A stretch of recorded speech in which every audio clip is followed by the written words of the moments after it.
ઠાસરા તાલુકાના ઉધમતપુરામાં દીપડાનો હુમલો, 4 લોકો થયા ઘાયલ. ઠાસરા તાલુકાના ઉધમતપુરામાં દીપડાનો હુમલો, 4 લોકો થયા ઘાયલ. ઠાસરા તાલુકામાં આવેલા ઉધમતપુરામાં દીપડાના આટાફેરાને લઈ લોકોમાં દહેશત વ્યાપી જવા પામી છે.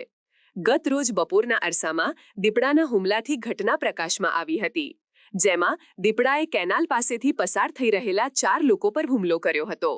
4 લોકોમાંથી એકને વધુ ઈજા પહોંચી હતી. અર્જુનભાઈ તળપદાને આગરવા, નડિયાદ રિફર કરવામાં આવ્યા છે. જો કે ઘટનાની જાણ થતાં તાત્કાલિક ધોરણે વન વિભાગને જાણ કરવામાં આવી હતી, જેને લઈ વન વિભાગ ઘટના સ્થળે દોડી ગયું હતું અને દીપડાને પકડવા માટે પાંજરા મૂક્યા છે.